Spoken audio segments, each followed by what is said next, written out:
కీర్తనల గ్రంథము మనం ఎరిగిన ఒక వాక్య భాగాన్ని చదువుదాం. 103వ కీర్తన, కీర్తనల గ్రంథము 103వ కీర్తన మొదటి 2 చరణాలను చదువుదాం. కీర్తనల గ్రంథము 103వ కీర్తన మొదటి 2 చరణాలు. నా ప్రాణమా యెహోవాను సన్నుతించుము, నా అంతరంగముననున్న సమస్తమా ఆయన పరిశుద్ధ నామమును సన్నుతించుము. నా ప్రాణమా యెహోవాను సన్నుతించుము, ఆయన చేసిన ఉపకారములలో దేనిని మరువకుము. ప్రార్థన చేద్దాం.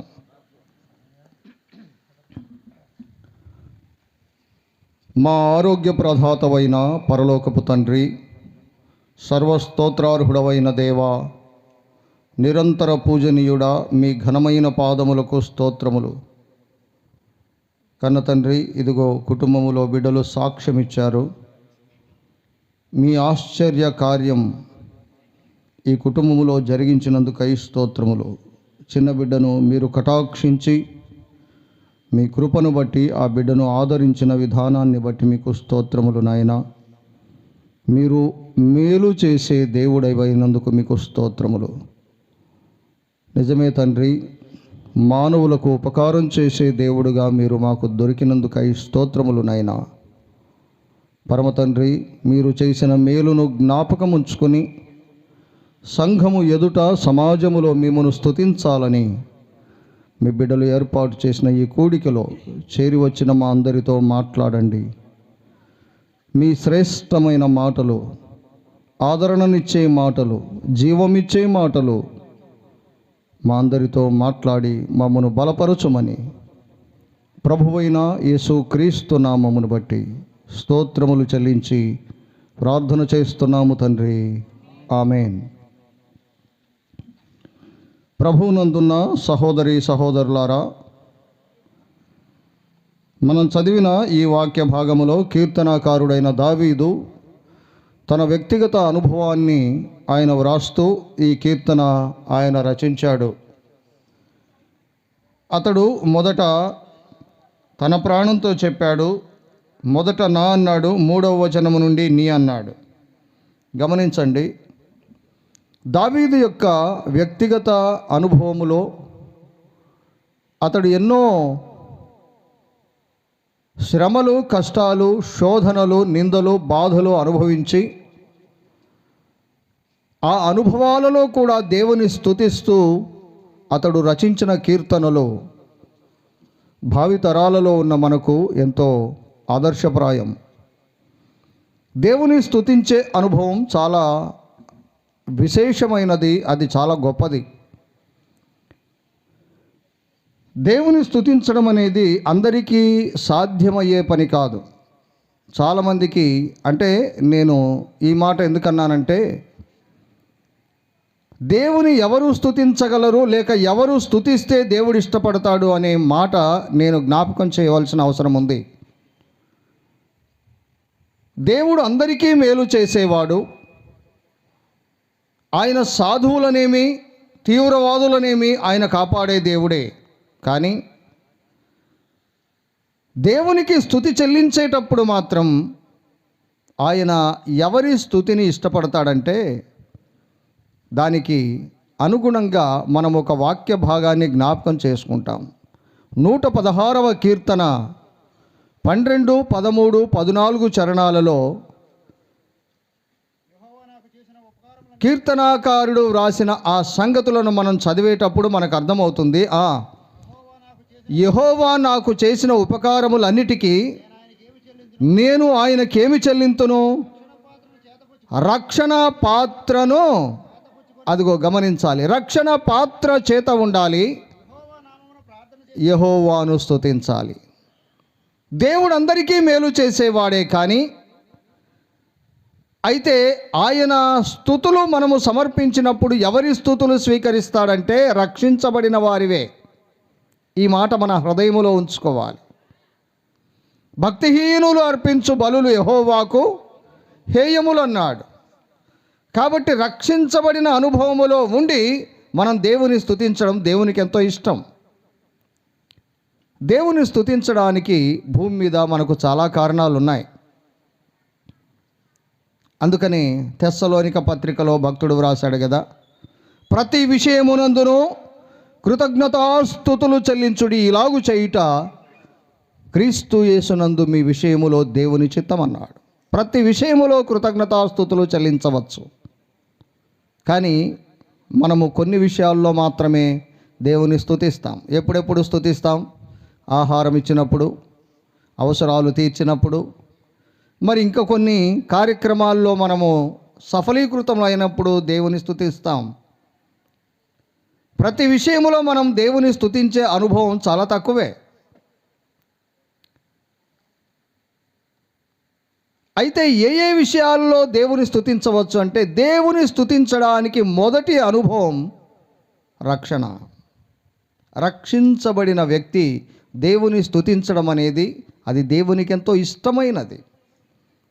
ఆ స్తుతి దేవుని సన్నిధికి ఎలా వెళ్తుందంటే, దేవుడు ఆ స్తుతిని ఆగ్రానించే విధంగా, ఇష్టపడే విధంగా, ఆయన ఆ స్తుతిని స్వీకరించే విధంగా అది దేవుని సన్నిధికి వెళ్తుందట. దేవుని వాక్యంలో వ్రాయబడి ఉంది.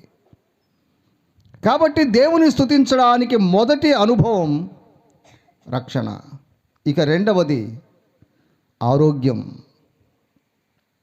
భూమి మీద దేవుడు మనలను సృజించినప్పుడు నేల మంటిని తీసుకొని ఆ మంటితో ఆయన తన స్వరూపములో తన పోలిక చొప్పున నరులమైన మనలను ఆయన సృజించాడు.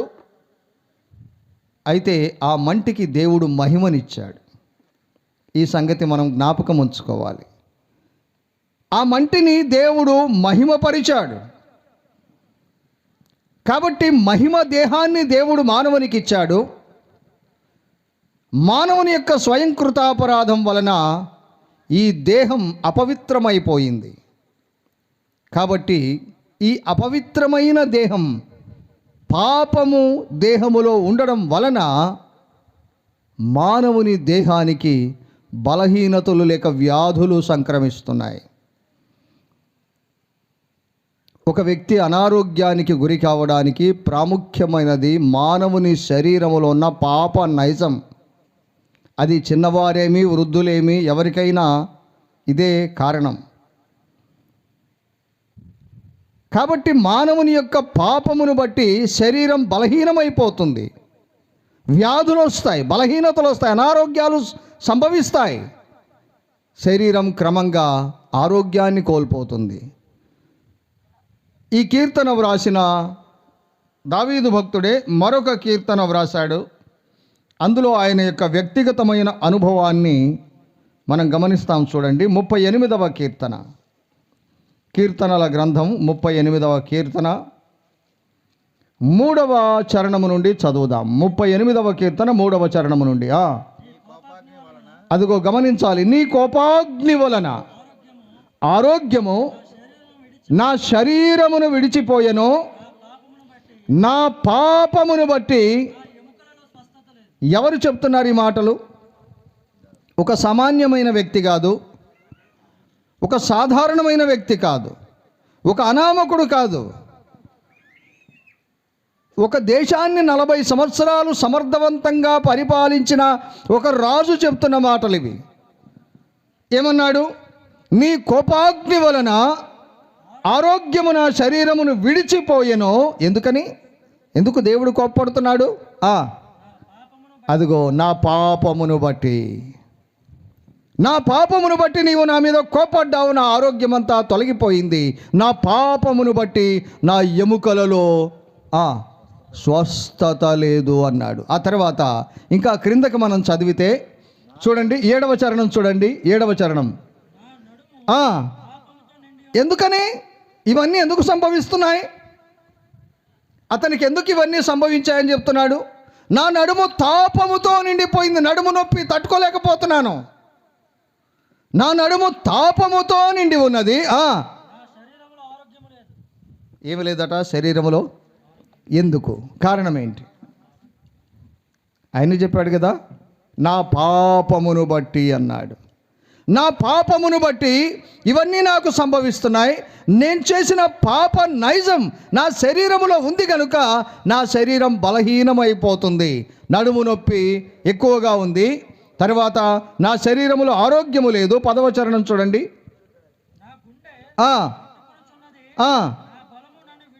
గుండె కొట్టుకోవడం అంటే అర్థం ఏంటంటే, గుండె అందరికీ కొట్టుకుంటుంది. గుండె కొట్టుకోకపోతే మనుషులు చనిపోతారు. కానీ ఇక్కడ ప్రత్యేకంగా గుండె కొట్టుకోవడం అని ఎందుకు ప్రస్తావించాడంటే, గుండె ఎక్కువగా కొట్టుకుంటే బీపీ. అదే ఇక్కడ ఆయన చెప్పేది. నా గుండె కొట్టుకొనుచున్నది అంటే అర్థం ఏంటంటే, కొట్టుకోవాల్సిన దానికంటే ఎక్కువ కొట్టుకుంటుంది. అదే బీపీ. నా గుండె కొట్టుకొనుచున్నది, నా బలము నన్ను విడిచి బలహీనత వచ్చేసింది శరీరములో అంటూ ఇంకా ఏమన్నాడో చూడండి. నా కనుదృష్టియో తప్పిపోయాను. ఆ క్రింద నేను చెవిటివాడనైపోయాను. కళ్ళు కనబడట్లేదు, చెవులు వినబడట్లేదు, బలము తొలగిపోయింది, ఆరోగ్యము లేదు, నడుము నొప్పి వచ్చేసింది, ఎముకలన్నీ నొప్పులు. కారణం ఏంటి? నా పాపం. అవును, మానవునికి ఎందుకు అనారోగ్యాలు సంభవిస్తాయో దేవుడు స్పష్టంగా వ్రాయించాడు. ఈ రాజు లేక ఈ భక్తుడు చెప్పే అనుభవం ఏంటంటే, నా పాపమును బట్టి నా శరీరములో మార్పు వస్తుంది, అనారోగ్యము సంభవిస్తుంది, బలహీనతలు వచ్చేసాయి అన్నాడు. కాబట్టి ఈ సంగతి మనము మరచిపోకూడదు. మానవులమైన మన శరీరములో పాప నైజం ఉంది. ఈ పాప నైజం శరీరాన్ని దినదినము బలహీనపరుస్తుంది. కాబట్టి సాధ్యమైనంత త్వరగా పాప క్షమాపణ పొందడం చాలా అవసరం.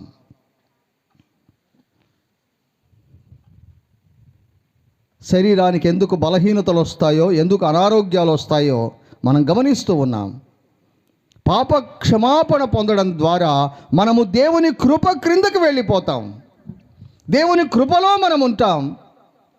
ఆయన స్వస్థత మనపై ఉంటుంది. మొదటిది, ఎందుకు అనారోగ్యాలు సంభవిస్తాయో మనం చూసాం కదా. బలహీనతలు, అనారోగ్యాలు సంభవించడానికి మరొక కారణాన్ని చూద్దాం. దయచేసి గమనించండి. ఇది పాపము చేసిన వారికి అనారోగ్యం అని మనం చూసాం కదా. మరొక మాట చూద్దాం. కొరింథీయులకు పౌలు భక్తుడు వ్రాసిన మొదటి పత్రిక 11వ అధ్యాయం. కొరింథీయులకు వ్రాసిన మొదటి పత్రిక 11వ అధ్యాయం 27వ వచనము నుండి చదువుదాం. 27 నుండి. కాబట్టి ఎవడు అయోగ్యముగా ప్రభువు యొక్క రొట్టెను తినునో, లేక ఆయన పాత్రలోనిది త్రాగునో, వాడు ప్రభువు యొక్క శరీరమును గూర్చియు రక్తమును గూర్చియు అపరాధి యగును. కాబట్టి ప్రతి మనుష్యుడు తన్ను తాను పరీక్షించుకొనవలెను.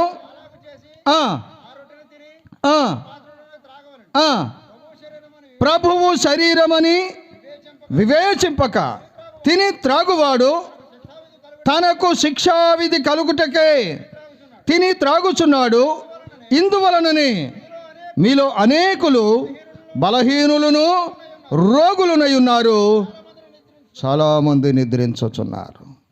ఇందాక పాప నైజమును బట్టి శరీరములో అనారోగ్యాలు, వ్యాధులు వస్తాయని మనం చూసాం.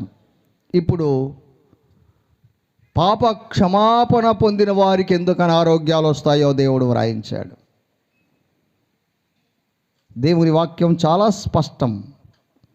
దేవుడు ఏది ఆయన మనుషులకు దాచి ఉంచడు, మరుగు చేయడు, తెలియచేయకుండా ఉంచడు. చాలామంది అనుకోవచ్చు, ఆయన రక్షించబడ్డాడు కదా, ఆమె పాపక్షమాపణ పొంది సంఘములో చేర్చబడింది కదా, మరి ఆమెకి ఎందుకు అనారోగ్యాలు వస్తున్నాయి, అతను ఎందుకు వ్యాధిగ్రస్తుడయ్యాడు? దేవుని వాక్యం సుస్పష్టం. ఏమిటి చూడండి, మరొకసారి చదవండి బ్రదర్ ఆ మాట.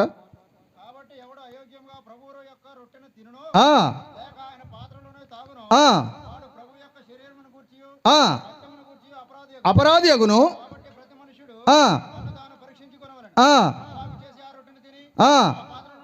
త్రాగవలెను. వివేచన లేకుండా ఆరాధన చేస్తే, వివేచన లేకుండా దేవుని బల్లను సమీపించి అందులో పాలు పొందితే ఏమొస్తాయట? ఇందువలననే మీలో అనేకులు బలహీనులను రోగులునై ఉన్నారు, చాలామంది నిద్రించుచున్నారు. మనం చేసే ఆరాధన అయోగ్యంగా ఉంటే వ్యాధులు వస్తాయి. దేవుని వాక్యం తెలియచేస్తున్న సత్యం ఇది. పాప నైజమును బట్టి శరీరంలో వ్యాధులు వస్తాయి. అలాగే రక్షించబడిన వారికి ఎందుకు వస్తున్నాయంటే ఇదిగో కారణం. వివేచన లేకుండా ప్రభు బలలో పాలు పొందితే వ్యాధులు వస్తాయి. స్వపరీక్ష లేకుండా, విమర్శ లేకుండా మనము రొట్టె విరిచే కూడికలో ప్రభువు యొక్క శరీరములో మనం పాలు పొందితే వ్యాధిగ్రస్తులవుతారని దేవుని వాక్యం తెలియచేస్తుంది. ఒకసారి పరీక్ష చేసుకుందాం. మనలో చాలామంది రొట్టె విరిచి ప్రభువును ఆరాధించే వారం ఉన్నామని మనం ఎరుగుదాము. వారికి కూడా ఎందుకు వస్తున్నాయి అనారోగ్యాలు? కారణం ఏంటి? మనం చేసే ఆరాధనలో యోగ్యత లేదు, విమర్శ లేదు. అయోగ్యముగా మనం చేసే ఆరాధన ద్వారా అనారోగ్యాలు వస్తున్నాయి, వ్యాధులు వస్తున్నాయి, బలహీనతలు వస్తున్నాయి. చాలామంది మరణిస్తున్నారు కూడా. కాబట్టి ఇందాక మనం చూసినప్పుడేమో పాపము వలన అనారోగ్యాలు వస్తున్నాయని మనం గమనించాం. రెండవది, రక్షించబడిన వారికి ఎందుకు వస్తున్నాయో దేవుడు సుస్పష్టం చేశాడు. వీరు కాకుండా ఇంకొక కోవం ఉంది. అవి ఎందుకు వస్తాయో చూద్దాం. మరికొన్ని అనారోగ్యాలు ఎందుకు వస్తాయో దేవుని వాక్యములో మనం పరిశీలన చేద్దాం. యోహాను సువార్త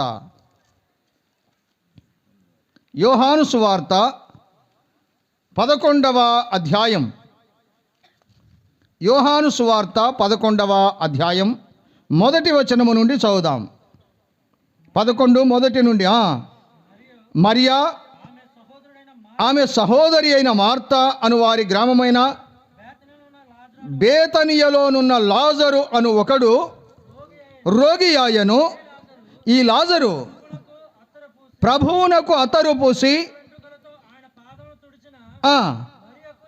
మరియకు సహోదరుడు, అతని అక్క చెల్లెండ్రు, ప్రభువా ఇదిగో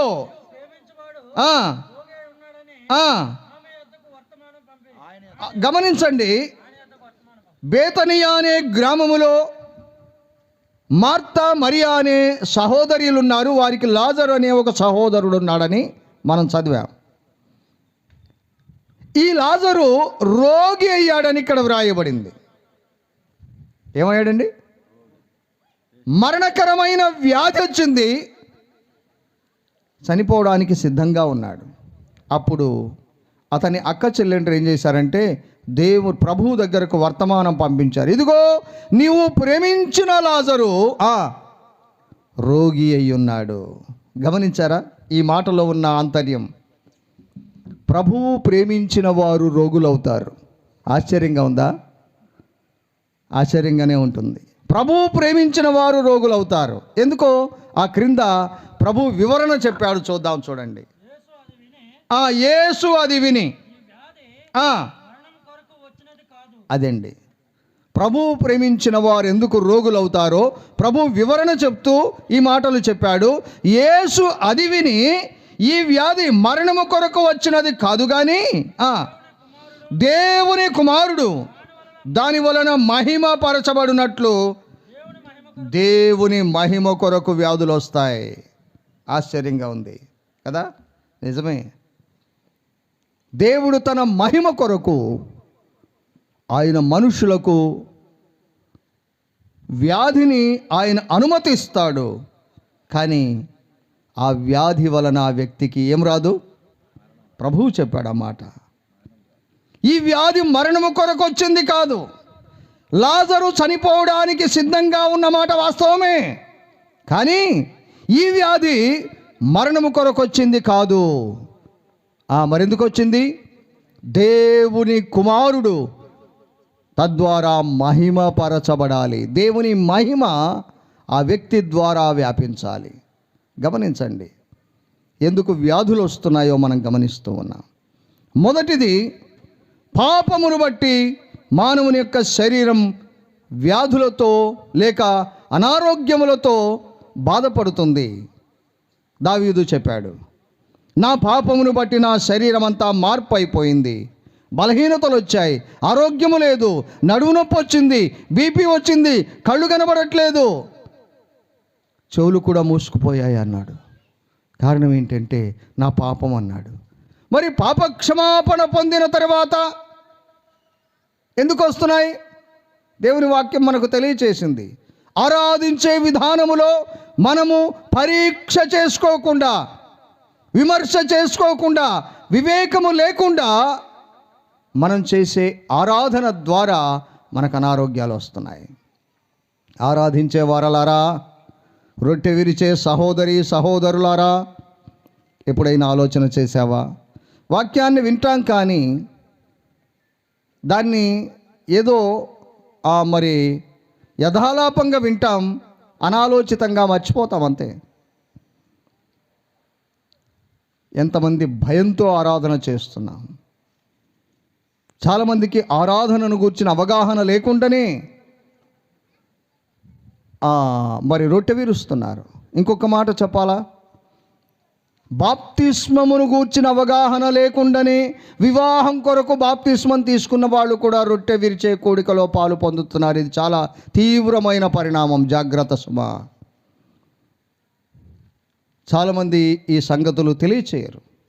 సంఖ్య పెరిగితే చాలనుకుంటారు, కానీ దానివలన చాలా సంఘం మీద చాలా ప్రభావం ఉంటుంది, ఆ వ్యక్తి మీద చాలా ఒత్తిడి ఉంటుంది. బాప్తిస్మం వివాహ సమయములో బాప్తిస్మం ఇచ్చి కానీ వివాహం చేయరు చాలా క్రమాల్లో. మన క్రమాల్లో కూడా అక్కడక్కడ నేను గమనించాను. వివాహం చేసే ముందు బాప్తిస్మం ఇవ్వాలని చాలామంది అంటున్నారు. నేను విజయవాడలో ఒక వివాహం చేశాను. ఆ యవనస్తుడు నన్ను అడిగాడు, వివాహానికి ముందు బాప్తిస్మం తీసుకోవాలా అన్నాడు. బాప్తిస్మానికి వివాహానికి సంబంధం లేదని చెప్పాను నేను. వివాహానికి బాప్తిస్మానికి సంబంధం లేదు. బాప్తిస్మం అనేది నీవు పొందిన రక్షణకు బహిరంగ సాక్ష్యం మాత్రమే. భావి జీవితములో నీవు జీవించడం కొరకు లేక పరిశుద్ధంగా జీవించడం కొరకు బహిరంగంగా నీవు పొందేది బాప్తిస్మం, అంతేకాని బాప్తిస్మమే రక్షణ కాదు. చాలామంది అవగాహన లేక పొరబడుతున్నారు. అలాంటి వారు కూడా రొట్టె విరుస్తున్నారు. అలాంటి వారిని కూడా రొట్టె విరవడానికి అనుమతిస్తున్నారు చాలామంది. ఇది చాలా ప్రమాదకరం. అలాంటి వారి కొరకే ఇలాంటి సంగతులు దేవుడు వ్రాయించాడు. అవగాహన లేకుండా, ఆలోచన లేకుండా, అన్యమనస్కంగా, యథాలాపంగా ఏదో చేయకపోతే అదేదో తప్పన్నట్లుగా, ఆరాధించకపోతే, రొట్టె విరగకపోతే అది పెద్ద నేరమన్నట్లుగా భావించి చాలామంది రొట్టె విరిచి అనారోగ్యాల పాలైపోతున్నారు. బలహీనతలు చిన్నవైనా పెద్దవైనా, ఏవైనా అనారోగ్యాలు ఏవైనా సరే శరీరానికి బాధ కలిగిస్తాయి. బాధ వచ్చినప్పుడే మనకు అర్థమవుతుంది దాని యొక్క విలువ ఏంటో. కాబట్టి రెండవదిగా మనం చూసాం, రక్షించబడి ఆరాధించే వారికి ఎందుకు అనారోగ్యాలు వస్తున్నాయో చూసాం. మూడవ సంగతి మనం చూసాం, ఎవరికి వస్తాయట? నీవు ప్రేమించిన లాజరు. ప్రభువు ఎవరినైతే ప్రేమిస్తాడో వారికి కూడా అనారోగ్యాలు వస్తాయి. చాలామంది అనుకుంటారు, ఏమిటయ్యా అంత భక్తిగా ఉంటాడు అతను. వాస్తవమే, భక్తిగా ఉంటారు కాబట్టే దేవుడు అనారోగ్యమును అనుమతించాడు. కానీ దాని వలన ఆ వ్యక్తికి ఏం రాదు? అపవాది దేవుని సన్నిధిలో నిలువబడి, యోబు గ్రంథములో మనం గమనిస్తాం కదా, దేవునితో మాట్లాడుతున్నాడు. దేవుడు అన్నాడు, నా సేవకుడైన యోబు సంగతి నీవు ఆలోచించావా? అతడు చాలా యథార్థవర్తనుడు, అతడు న్యాయవంతుడు. ఉరకనేనాయ్యా, నీవు అతనికి అన్నీ ఇచ్చావు, అతని చుట్టూ కంచె వేశావు, ఇంకా అతను భక్తిగా లేకుండా ఎలా ఉంటాడు? అపవాది అపజయం లేక అక్కడ అపవాది సిగ్గుపడేటట్లుగా దేవుడు యోబును కొమ్ము కాశాడు. యోబును గూర్చి అపవాది దగ్గర దేవుడు సవాలు చేశాడు. యోబు పరీక్షించబడ్డాడు. అప్పుడు దేవుడు అపవాదితో ఒక మాట చెప్పాడు, ఇదిగో అతనికి కంచె వేశానన్నావు కదా, కంచె తొలగిస్తున్నాను, వెళ్ళు అతన్ని పరిశోధించు, కానీ అతని ప్రాణమును మాత్రం అతని ప్రాణం మాత్రం ముట్టవద్దు, జాగ్రత్త నీకు.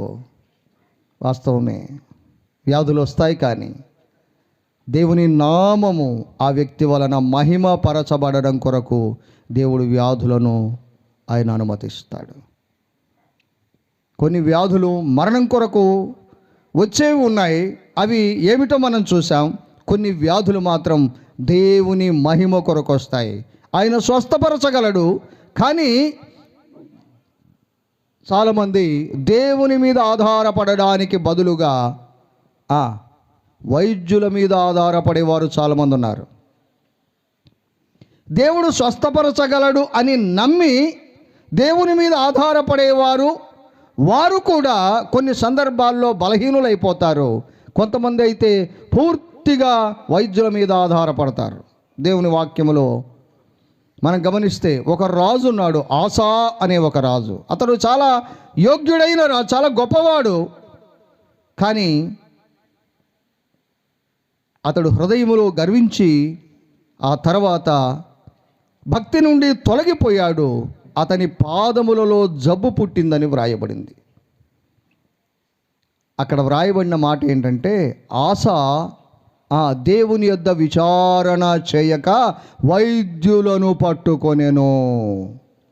ఏమండి, ఎవరతను? దేవుని యందు భయభక్తులు కలిగి ఉన్నవాడే, దేవుని గురించి అవగాహన కలిగిన వాడే, దేవుని కొరకు ఎన్నో గొప్ప కార్యాలు చేసిన వాడే, ప్రజలకు దేవునికి మధ్య ఒక వారధిగా నిలిచిన వాడే. కానీ అతనికి అనారోగ్యం వచ్చినప్పుడు, అతనికి వ్యాధి సంభవించినప్పుడు, అతడు బలహీనుడైపోయినప్పుడు ఎవరిని సంప్రదించాడట? వైద్యులను పట్టుకున్నాడు. నేను రాజును కదా, నేను చెప్తే ఎవరైనా రావాలనుకున్నాడు. వైద్యులను పట్టుకున్నాడు, కానీ వైద్యుల వలన అతనికి స్వస్థత కలగలేదు. ఆఖరికి అతడు చనిపోయాడు. గమనించండి, చాలామంది దేవుని ఆశ్రయించకుండా కేవలం వైద్యుల ద్వారా బాగవ్వాలనుకునేవారు చాలామంది లేకపోలేదండి. కానీ దేవుడు స్వస్థపరచగలడు. ఇశ్రాయేలు ప్రజలను ఆయన ఐగుప్తు నుంచి విడిపించిన తర్వాత వారిని కనాను దేశానికి నడిపించే ముందు దేవుడు వారికి చాలా స్పష్టంగా చెప్పాడు, మీరు నా మాటలను శ్రద్ధగా ఆలకించి నా ఆజ్ఞలను మీరు అనుసరించి నడిస్తే నేను ఐగుప్తీయులకు కలుగజేసిన రోగములలో ఏదియు మీకు రానియను. ఒకవేళ వచ్చినా నిన్ను స్వస్థపరచు యెహోవాను నేనే అన్నాడు. అవును, గాయము చేయవాడు ఆయనే, గాయాన్ని కట్టేది ఆయనే. ఎందుకంటే దేవుని నామము మహిమపరచబడాలి. మరొక రాజున్నాడు, అతనికి కూడా ప్రాణాంతకమైన వ్యాధి వచ్చింది. ప్రవక్త వచ్చి హెచ్చరించాడు, ఇదిగో నువ్వు చనిపోబోతున్నావు, నీ ఇల్లు చక్కబెట్టుకోమన్నప్పుడు అతడు వెంటనే, అతడు కూడా రాజే, అతని చేతిలో కూడా ఆస్థాన వైద్యులు ఉన్నారు, అతడు పిలిస్తే విదేశాల నుండి వైద్యులు వస్తారు. కానీ వెంటనే అతడేం చేశాడంటే ముఖము గోడ తట్టు త్రిప్పుకొని దేవునికి ప్రార్థన చేయడం మొదలుపెట్టాడు. దేవునికి ప్రార్థన చేశాడు, దేవా యథార్థ హృదయుడనై నీ సన్నిధిని నేను ఎట్లు నడుచుకుంటునో కృపతో జ్ఞాపకం చేసుకో, నీ కృప నాకు అవసరమయ్యా. వాస్తవమే, బలహీనత వచ్చినప్పుడు, అనారోగ్యం వచ్చినప్పుడు భయం కలుగుతుంది, దుఃఖం వస్తుంది, బాధ వచ్చేస్తుంది, బలహీనతలు వచ్చేస్తాయి. అసలు ఆ అనారోగ్యంగా ఉన్న వ్యక్తి కంటే కూడా ఆ వ్యక్తికి సేవ చేసేవారికి, పరిచర్య చేసేవారికి ఎక్కువ బలహీనత వచ్చేస్తుంది. నేను చాలా సందర్భాల్లో గమనించాను. నేను వారి ఆందోళన పెరిగిపోతుంది, వారు భోజనం చేయరు. వాస్తవమే. ఈ రాజు యొద్దకు ప్రవక్త వచ్చి హెచ్చరించిన తర్వాత అతడు ప్రార్థన చేశాడు. అతడు చేసిన ప్రార్థన దేవుడు ఆలకించి ఆ రాజును స్వస్థపరిచి 15 సంవత్సరాల ఆయుష్కాలాన్ని అతనికి పొడిగించాడు. కానీ గమనించండి, ఇక్కడే చాలామంది పొరబడుతున్నారు.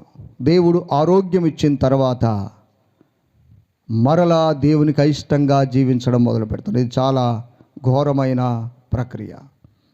ఈ హిజ్కియా ఏం చేశాడంటే, దేవుడు ఆరోగ్యం ఇచ్చాడు 15 సంవత్సరాలు. కానీ దేవునికి అయిష్టమైన కార్యం చేసి మరలా బబులోను రాజులతో సహవాసం చేసి తన ఇంట ఉన్నవన్నీ వారికి చూపించాడు. దేవుని కొరకు సాక్షార్థంగా జీవించాలి. ఒక వ్యక్తి యొక్క అనారోగ్యం తగ్గిపోయింది, మరణావస్థ నుండి అతను బయటకు వచ్చాడంటే దేవుడు నిన్ను ప్రేమిస్తున్నాడు అని జ్ఞాపకం ఉంచుకోవాలి. ప్రభువు నిన్ను ప్రేమిస్తున్నాడు. మార్త మరియలు ప్రభువుకు వర్తమానం పంపించారు, అయ్యా నీవు ప్రేమించిన వాడు రోగిగా ఉన్నాడు. ప్రభు వెంటనే రాలేదు. ప్రభు వెంటనే వచ్చి స్వస్థపరిస్తే ఎవరికి అర్థమయ్యేది కాదు. 4 రోజులు ఆగిపోయాడు. అక్క చెల్లెండ్రు ఏమనుకున్నారో తెలియదు, అక్కడ వ్రాయబడలేదు, కానీ చాలా బాధపడ్డారు. ఏంటి ప్రభు, చాలామంది ఇలాగే అనుకుంటారు, ఏంటి అంత భక్తిగా ఉంటారు వాళ్ళు, దేవుడు ఎందుకు వారికి మేలు చేయలేదు అనుకుంటారు. 4 రోజులు ప్రభు వారి వద్దకు రాలేదు. ఈలోపు వ్యాధి తీవ్రత ఎక్కువై లాజరు చనిపోయాడు. ఆ తర్వాత సమాధి కూడా చేసేశారు. 4వ రోజు ప్రభు వచ్చాడు. ప్రభు వస్తున్నాడని ఆ సహోదరిలో ఒక ఆమె విని ప్రభు దగ్గరికి వెళ్ళి ఏడుస్తుంది. మరొక ఆమె ఇంటిలో కూర్చొని ఏడుస్తుంది. కానీ ఇద్దరు అంటున్నారు ఒకే మాట, ఏమని?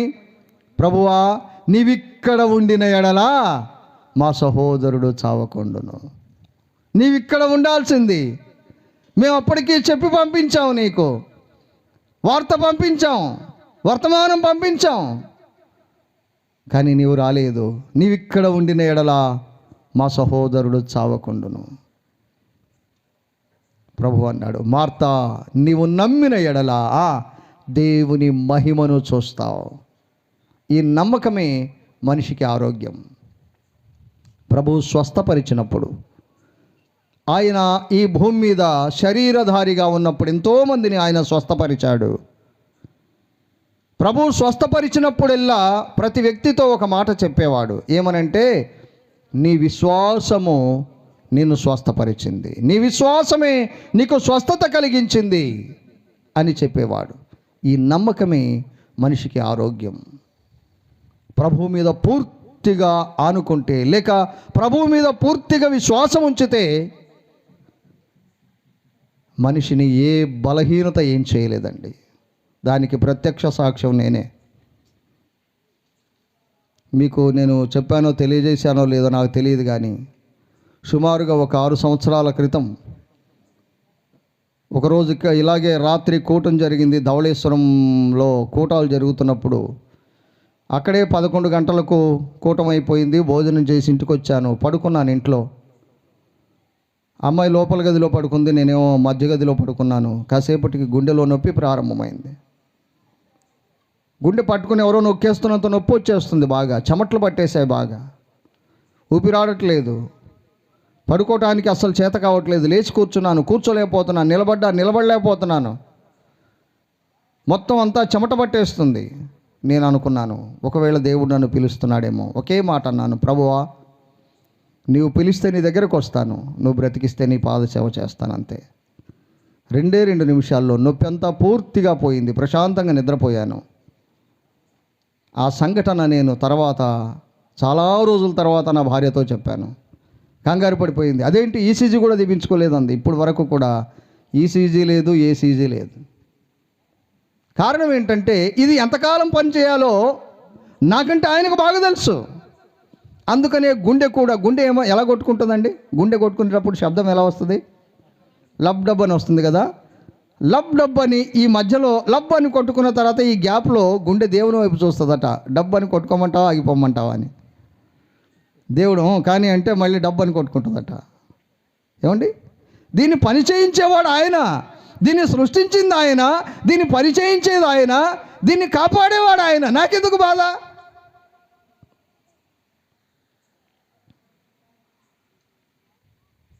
వ్యాధులు దేవుని మహిమ కొరకు వస్తాయి. దేవుని నామము మహిమపరచబడడం కొరకు ఆయన వ్యాధులను అనుమతిస్తాడు అని మనం జ్ఞాపకం చేసుకోవాలి.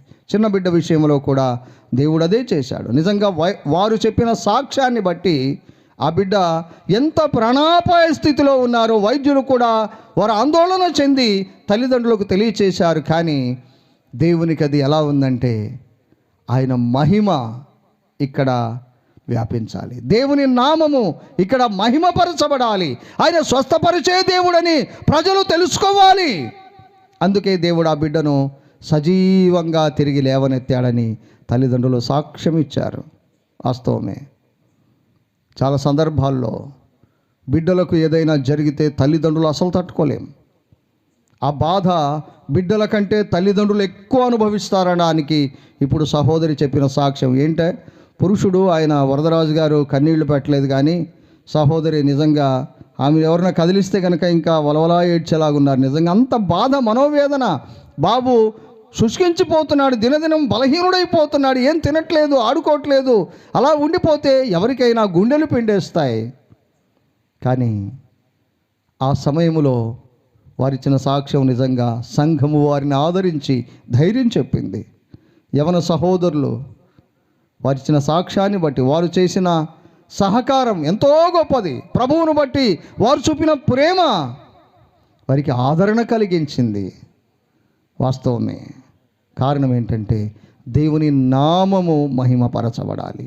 అసలు మానవులను దేవుడు ఎందుకు ఏర్పరచుకున్నాడు? కారణం ఏంటంటే, ఎందుకు ఏర్పరచుకున్నాడండి? ఒక ఏసీ మనం కొంటాం.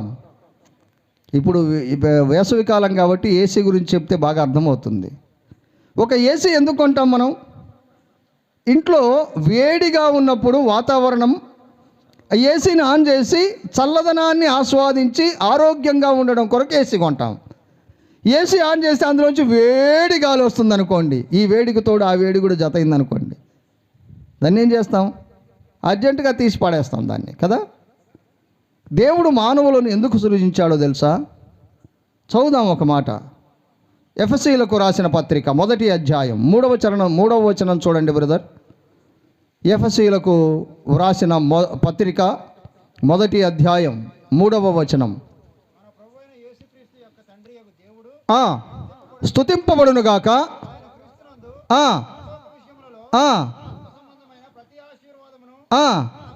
అనుగ్రహించెను,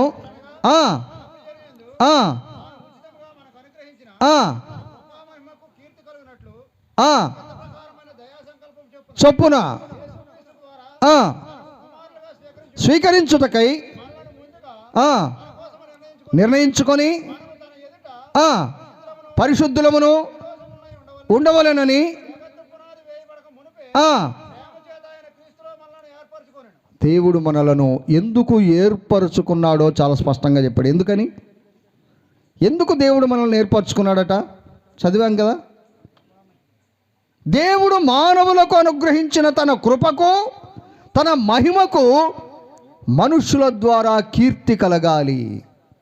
అందుకే మనం కీర్తనలు పాడుతున్నాం. చాలామంది పాటలు అంటున్నారు, కానీ వాస్తవానికి అవి పాటలు కావు. పాటలు అనేవి లోకములో ఉన్నాయి. మనం కూడా అవే పాడితే మనం ఇవి వ్యత్యాసం ఉండదు. మనం పాడేవి కీర్తనలు. అలా సంబోధించండి పాడేటప్పుడు కూడా. మనం కీర్తనలు పాడుతున్నాం. కారణం ఏంటంటే ఆయన నామము కీర్తివంతమైనది, దేవుని నామము కీర్తనీయమైనది, ఆయన నామము స్తుతించదగిన నామము. కాబట్టి మనం కీర్తనలు పాడుతున్నాం. ఆయన కృపా మహిమకు కీర్తి కలగడం కొరకు దేవుడు మానవులమైన మనల్ని ఆయన సృజించాడు. ఆయన మనకు కృపను అనుగ్రహించాడు, తన మహిమను ఆయన మనకు అనుగ్రహించాడు. ఇచ్చాడా లేదా? అసలు మహిమ అంటే అర్థం ఏంటో తెలుసా? మహిమ అంటే అర్థం ఏంటంటే, మహిమ అనే పదాన్ని మనం ఉచ్చరిస్తాం, కానీ దాని యొక్క అర్థం ఏమిటంటే, మహిమ అంటే మరణము లేని జీవితం అని అర్థం. మరణము లేని జీవితం. అందుకే దేవుని వాక్యములో వ్రాయబడి ఉంది, ఏ భేదము లేదు, అందరూ పాపము చేసి దేవుడు అనుగ్రహించు మహిమను పొందలేకపోవచ్చున్నారు. దేవుడు సమస్త మానవాళికి తన మహిమనివ్వడానికి దేవుడు పిలుస్తున్నాడు. ప్రయాసపడి భారము మోసుకొనుచున్న సమస్తమైన వారలారా నా యొద్దకు రండి, నేను మీకు విశ్రాంతినిస్తానని దేవుడు పిలుస్తున్నాడు. కానీ మానవాళికి దేవుని మహిమ అర్థం కాక దేవునికి దూరంగా ఉంటున్నారు. లోబడిన వారికి మాత్రం ఆయన తన మహిమనిస్తూ ఉన్నాడు, తన కృపనిచ్చాడు. కృప వలన మనం రక్షించబడుతున్నాం. ఆయన మహిమనిచ్చాడు. మహిమ వలన నిత్య జీవములో మనం ప్రవేశిస్తాం. కాబట్టి ఆయన మనుషులకు ఇచ్చిన ఈ కృపకు మహిమకు ఏం కలగాలట మన ద్వారా? అందుకే దేవుడు మానవులను ఏర్పరచుకున్నాడు. మనల్ని ఎందుకు పుట్టించాడు? ఆయన స్వరూపములో ఆయన పోలిక చొప్పున అంటే అదే కారణం. ఆయన కృపామహిమకు కీర్తి కలగాలి. అది వ్యాధి అయినా, బాధ అయినా, మరేదైనా సరే దాన్ని జయించిన తర్వాత మనం ప్రభువు కొరకు సాక్షార్థంగా జీవించాలి. ఇదే దేవుడు కోరుకునేది. ఆయన కృప మహిమ కీర్తించబడాలి. వ్యాధులు వస్తాయి, బలహీనతలు వస్తాయి, అనారోగ్యాలు వస్తాయి, ప్రాణాంతకమైన వ్యాధులు కూడా వస్తాయి. కానీ ఆయన విడిచిపెట్టేవాడు కాదు. ఆయన మరిచిపోయేవాడు కాదు. 4 రోజులైంది, సమాధి అయిపోయింది. సహోదరులు ఏడుస్తున్నారు. నీవిక్కడ ఉంటే నా సహోదరుడు చావకుండును. మార్తా, నీవు నమ్మితే దేవుని మహిమను చూస్తావన్నాడు. ఎక్కడ సమాధి చేశారు అతన్ని? రండి చూపిస్తాం ప్రభువా, రండి. తీసుకువెళ్ళారు. 4 రోజులైపోయింది, సమాధి అయిపోయి. ద్వారం మూసేశారు. ప్రభు యొక్క మహిమను ఆయన వెల్లడిపరిచాడు. వెల్లడిపరిచే ముందు ఒక మాట చెప్పాడు. ఏమన్నాడు అక్కడ? ఆ సమాధి దగ్గరికి వెళ్ళిన తర్వాత ప్రభు ఒక మాట చెప్పాడు. ఏమన్నాడు? రాతిని ఎవరు తొలగించాలి? ఏమండి? మరణించిన ఒక వ్యక్తిని సజీవుడుగా లేపిన ప్రభు యొక్క మాట శక్తివంతమైనది కాదా? రాయి తొలగిపోవునుగాక అంటే తొలగిపోదా? రాయి ప్రక్కకు జరుగునుగా కానీ ప్రభు ఆజ్ఞాపించలేడా? కానీ మనుష్యులు చేయవలసింది మనుషులే చేయాలి. అదే నమ్మకం. రాయి తొలగించమంటే అప్పుడు చెప్తున్నారు అసలైన సత్యం. ఏమిటది? ప్రభువా, అతడు చనిపోయి 4 రోజులైంది. ఏమవుతుంది? రాయి తీస్తే కంపు కొడుతుంది, వాసన వచ్చేస్తుంది, నిలబడలేం, పారిపోతాం. అదే అవిశ్వాసం. ఎందుకు ప్రభు ఆత్మలో మూలుగుతున్నాడు? కారణం ఏంటంటే అవిశ్వాసమును బట్టి. ఆయన ఎందుకు ఏడుస్తున్నాడంటే ప్రజల యొక్క అవిశ్వాసాన్ని చూచి రాయి తీయమన్నాడు. లాజరు బయటికి రాని బిగ్గరగా కేక వేసినప్పుడు లాజరు సజీవుడై బయటకు వచ్చాడు. దేవుని మహిమ అక్కడ వ్యాపించింది. అప్పటి వరకు సృష్టిలో విని ఎరుగని అద్భుతం జరిగింది. ప్రజలందరి ఎదుట అందరూ చూస్తుండగా, అక్కడున్న వారందరూ గమనిస్తుండగా ప్రభువు ఒక వ్యక్తిని మృతులలో నుండి 4 రోజుల క్రితం చనిపోయిన ఒక వ్యక్తిని ఆయన తిరిగి సజీవుడుగా లేపాడు. దేవుని మహిమ వ్యాపించింది. ఆ తర్వాత వారు లాజరు ఇంట లేక మార్త మరియల ఇంట విందు చేసినప్పుడు ప్రభువు కూడా వచ్చాడు. కానీ అనేకులు ఎందుకు వచ్చారట తెలుసా? చనిపోయి తిరిగి లేచిన లాజరును చూడడానికి వచ్చారు. అవును సహోదరుడా, సహోదరి, దేవుడు ప్రతి ఒక్కరికి ఆయన మేలు చేసేవాడే. ఆయన మేలు చేయకుండా ఎవరినీ విడిచిపెట్టడు. ఆయన అందరికీ మంచి చేసేవాడు, ఉపకారం చేసేవాడే. ఆయన ఉపకారం చేయకపోతే నిద్రించిన మనం తిరిగి మంచం మీద నుంచి లేవలేం కాదా? చాలామంది నిద్రలేని రాత్రులు గడుపుతూ ఉంటారు. నిద్రపోయి తిరిగి ఉదయం లేచేటప్పుడు ఎన్ని బలహీనతలో, కాళ్ళు చేతులు సహకరించక. దేవుని కృప ఆయన మనల్ని విడిచిపెట్టి లేక ఆయన తన కృపను మనకు దూరంగా ఉంచేవాడు కాదు. ఆయన కృపామహిమకు కీర్తి కలగడం కొరకు ఆయన మనల్ని ఏర్పరచుకున్నాడు. ప్రభువు ఉన్నాడు, ఆయన స్వస్థపరుస్తాడని ఆ నమ్మకం ఉంటే చాలు, ఆ విశ్వాసం ఉంటే చాలు, ప్రభువు మహిమ ఆ స్థలములో వ్యాపిస్తుంది. దేవుని నామానికి మహిమ కలుగుతుంది. సహోదరుడా, సహోదరి, ప్రతి వ్యక్తి శరీరములో ఈ బలహీనతలు ఉన్నాయి. శరీరము కలిగిన ప్రతి వ్యక్తికి అనారోగ్యాలు ఉన్నాయి. ఇంతకు మునుపైతే అప్పుడున్న వాతావరణాన్ని బట్టి, అప్పుడున్న ఆహార విధానాలను బట్టి, అలవాట్లను బట్టి 40 సంవత్సరాలు దాటితే కానీ శరీరానికి బలహీనతలు వచ్చేవి కావు. 40 ఇయర్స్ క్రాస్ అయితే కానీ BP, sugar, gas trouble, arthritis ఇలా వచ్చేవి. కానీ ఇప్పుడు మారిన పరిస్థితులను బట్టి మనుషులు, చిన్న పిల్లలు కూడా అనారోగ్యాల పాలైపోతున్నారు. చిన్న పిల్లలు కూడా. ఆహారపు అలవాట్లు మారిపోయాయి, జీవన శైలి మారిపోయింది, ప్రకృతి వైపరీత్యాల వలన శరీరాలు బలహీనమైపోతున్నాయి. ఇవన్నీ కూడా మానవుణ్ణి బలహీనం చేసి నిర్వీర్యం చేసేస్తున్నాయి. కానీ ప్రభువు మనతో ఉన్నాడు. ఆయన మనల్ని స్వస్థపరిచేవాడు. నిన్ను స్వస్థపరచు యెహోవాను నేనే అని ఆయన వాగ్దానం ఇచ్చాడు. గాయము చేయువాడను నేనే, చేసి విడిచిపెట్టను, దాన్ని కట్టువాడను నేనే. ఆయన స్వస్థపరిచే దేవుడు. కాబట్టి ఇక్కడ కూర్చున్న మనలో ప్రతి ఒక్కరూ శరీరములో బలహీనత కలిగి ఉన్నవారే కాదా? ఇశ్రాయేలు ప్రజలను గూర్చి దేవుడు యెషయా ద్వారా పలికాడు మొదటి అధ్యాయంలో. అవును, ప్రతివాడు వ్యాధిని ఎక్కడ కలిగి ఉన్నాడట? ఎక్కడ? ప్రతివాడు నడినెత్తిన వ్యాధి కలిగి ఉన్నాడట. ఎక్కడున్నాయి వ్యాధులు? నడినెత్తిలో ఉన్నాయి. ఎందుకంటే మెదడే కదా శరీరం అంతటిని అదుపు చేసేది. అరికాలు మొదలుకొని నడినెత్తి వరకు స్వస్థత కొంచెం కూడా లేకుండా మీ శరీరాలన్నీ కూడా వ్యాధిమయమైపోయాయి అన్నాడు. ఈ రాత్రి ఇక్కడ కూర్చున్న ఓ సోదరి, సోదరుడా, శరీరంలో బలహీనత ఉందా? అనారోగ్యం ఉందా? ఎందుకు వచ్చిందో పరీక్ష చేసుకోవాలి. ఎందుకు వ్యాధి సంభవించిందో, ఎందుకు అనారోగ్యం వచ్చిందో, ఎందుకు బలహీనత వచ్చిందో పరీక్ష చేసుకోవాలి. 3 విధాలుగా దేవుని వాక్యాన్ని మనం పరిశీలన చేశాం. మొదటిది, ఎందుకు వస్తాయి వ్యాధులు? పాపమును బట్టి.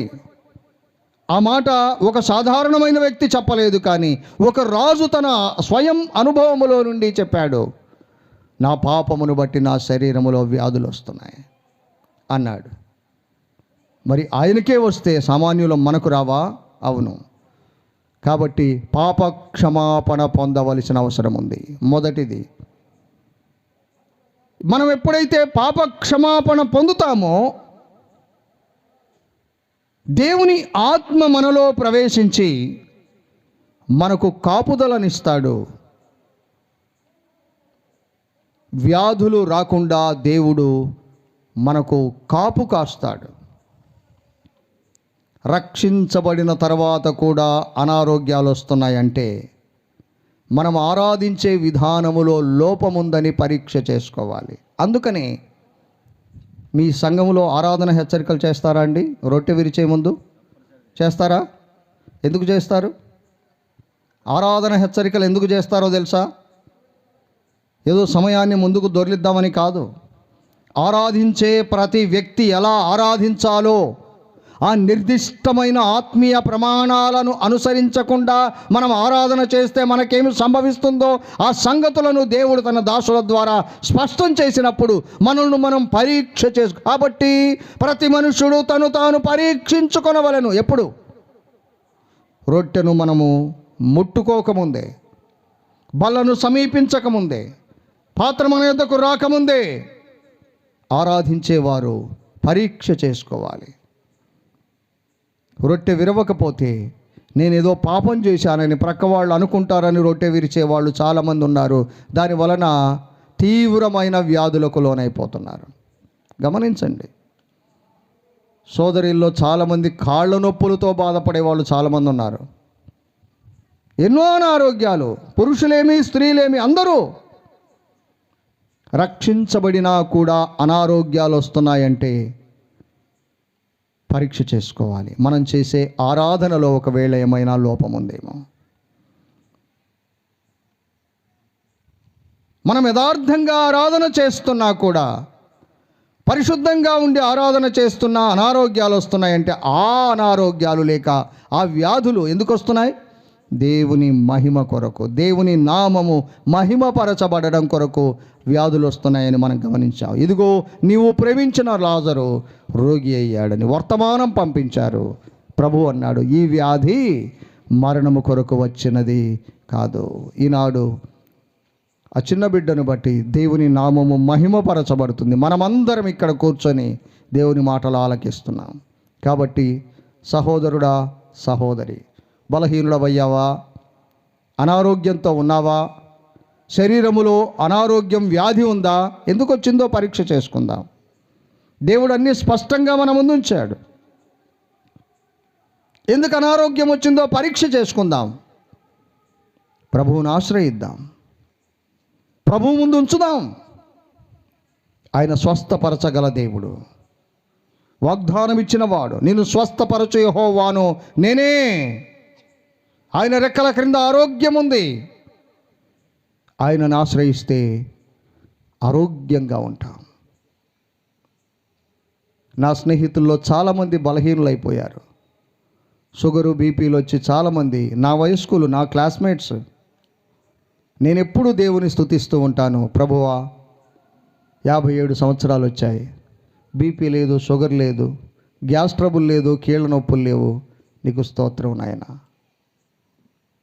కారణం ఏంటంటే నేను గొప్పవాణ్ణని కాదు, కానీ ప్రభువును ఆశ్రయించి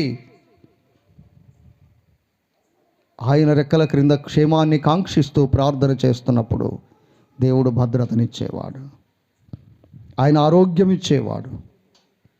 ఆస్తి అంతా పోయింది, పిల్లలు చనిపోయారు, 10 మంది పిల్లలు చనిపోయారు. శరీరానికి ఏమొచ్చిందట? భయంకరమైన శరీర వ్యాధి, బలహీనత వచ్చింది. చిల్ల పెంకు తీసుకొని బూడిదలో కూర్చొని గీక్కుంటున్నాడట. ఎవరు? గొప్ప ధనవంతుడైన యోబు. ఆరోగ్యము కూడా అతన్ని విడిచిపోయింది. చూడండి, భార్య విడిచిపోయింది, బిడ్డలు చనిపోయారు, ఆస్తిపాస్తులు పోయాయి, ఆరోగ్యం కూడా పోయింది. కానీ యోబు దేవుని విడవలేదు. చివరికి అతనికి ఆరోగ్యం వచ్చింది, భార్య వచ్చింది, ఆస్తి వచ్చింది, మళ్ళీ 10 మంది పిల్లలు దేవుని కృపను బట్టి అతనికి అనుగ్రహించబడ్డారు. దేవుడు ఆయన విడిచిపెట్టేవాడు కాదు. ఈ రాత్రి మనం ఏం చేయాలంటే ఆయన రెక్కల క్రిందికి రావాలి, పరీక్ష చేసుకోవాలి. బలహీనత వచ్చిందా? అనారోగ్యం ఉందా? ఎందుకు వచ్చింది?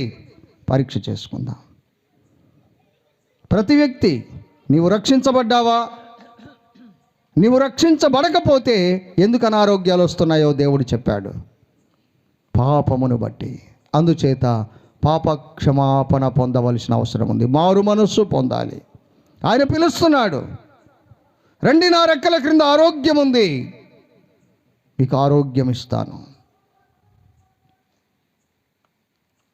ఐగుప్తు దేశంలో ఇశ్రాయేలు ప్రజలు ఉన్నంత కాలం కూడా వారికి ఏ అనారోగ్యాలను దేవుడు అనుమతించలేదు. ఐగుప్తీయులకు ఎన్నో అనారోగ్యాలు వచ్చాయి. వారిని విడిపించిన తర్వాత కూడా దేవుడు వారికి అదే చెప్పాడు, నేను ఐగుప్తీయులకు కలగజేసిన రోగములలో ఏది మీకు రాకూడదంటే మీరేం చేయాలి? నా మాట వినాలి. ఈ రాత్రి సహోదరుడా, సహోదరి, ప్రభువు మాట వింటావా? ఆయన నీతో మాట్లాడుతున్నాడు, ఆయన నిన్ను పిలుస్తున్నాడు. నీకు ఆరోగ్యం ఇవ్వడానికి ఆయన సిద్ధంగా ఉన్నాడు. బలహీనత ఏదైనా, అనారోగ్యం ఏదైనా, వ్యాధి ఏదైనా సరే అది దేవునికి అసాధ్యమైనది కాదు. వైద్యులైతే భయపడతారు, భయపెడతారు, చెప్పలేమంటారు. కానీ దేవుడు అలా అనేవాడు కాదు. చనిపోయిన వాడిని సహితం తిరిగి మృతులలో నుండి సజీవుడుగా లేవనెత్తినవాడు ప్రభువు. ఈ రాత్రి ఆయన నిన్ను పిలుస్తున్నాడు, నీతో మాట్లాడుతున్నాడు. ప్రభువు మాట వింటావా? పాప క్షమాపణ పొందావా? రక్షించబడి దేవుని బిడ్డగా తీర్చబడ్డావా? లేకపోతే భయంకరమైన అనారోగ్యాలతో శరీరం శుష్కించిపోతుంది. శరీరంలో పాప నైజం ఉంది, పెరిగి పెద్దదై చివరికి దేహాన్ని మరణానికి ఈడుస్తాయి. ఈ రాత్రి ప్రభువు అయిన యేసుక్రీస్తు ఆయన పొందిన గాయముల చేత ఆయన మనకు స్వస్థతను సిద్ధపరిచాడు. పరలోకమును విడిచి ఆయన ఈ మంటి లోకానికి ఎందుకు వచ్చాడంటే నీ కొరకే. నిన్ను రక్షించడం కొరకే, నిన్ను ఆరోగ్యవంతురాలుగా చేయడం కొరకే ఆయన దెబ్బలు అనుభవించాడు. ఆయన పొందిన గాయముల చేత మనకు స్వస్థత కలుగుతుంది. ప్రభువా, నా ఆరోగ్యం కొరకు నీవు దెబ్బలు పొందావు అని నమ్మాలి, ఆశ్రయించాలి. ఈ రాత్రి ఇక్కడ కూర్చున్న మనలో ఇంకా ఎవరైనా ప్రభువును విశ్వసించలేదా?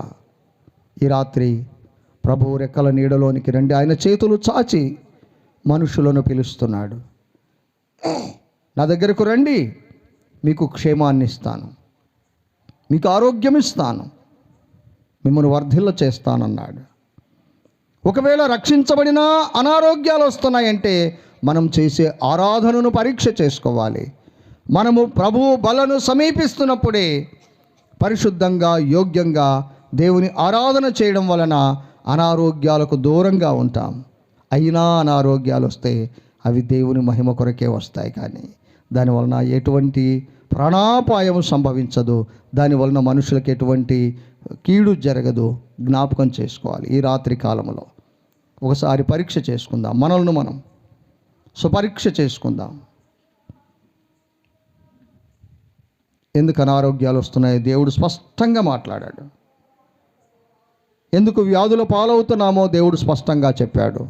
అయినా ఇంకెవరైనా బలహీనతలో ఉంటే మనల్ని మనం పరీక్ష చేసుకుందాం, మారు మనస్సు పొందుదాం, ప్రభువును నమ్మకంగా ఆరాధన చేద్దాం, ప్రభువు చేత స్వస్థపరచబడి దేవుని కొరకు సాక్షార్థంగా జీవిద్దాం. ఈ రాత్రి ప్రభువు పిలుస్తుండగా రక్షించబడకుండా ఉంటే నిర్లక్ష్యం చేసి వెళ్ళిపోవద్దు. ఇప్పుడు వద్దులే, ఇప్పుడు తర్వాత చూద్దాములే అనుకోకు. ఎందుకంటే ఈ కూడిక ఒకవేళ నీ కొరకే ఏర్పాటు చేయబడిందేమో, దేవుడి మాటలు నిన్ను ఉద్దేశించే మాట్లాడుతున్నాడేమో. ఈ రాత్రి స్వస్థత పొందకపోతే ఒకవేళ ఏం జరుగుతుందో ఎవరికి తెలియదు. ప్రభువు పిలుస్తున్నాడు, ఆయన దగ్గరకు వస్తావా? చేతులు చాచి ఉంచాడు హక్కును చేర్చుకోవడానికి. ఇంకా ఎవరైనా రక్షణ పొందకపోతే ఈ రాత్రి ప్రభువును, యేసుక్రీస్తు ప్రభువును నమ్మి పాప క్షమాపణ పొంది రక్షించబడి దేవుని బిడ్డలుగా తీర్చబడి ఆరోగ్యవంతులుగా జీవించినట్లు ప్రభువును ఆశ్రయించి రక్షణ పొందాలని ప్రేమతో మనవి చేస్తూ ఈ మాటలను ముగిస్తూ ఉన్నాను. దేవుడి మాటలను మన అందరి నిమిత్తమై దీవించునుగాక. ఆమేన్.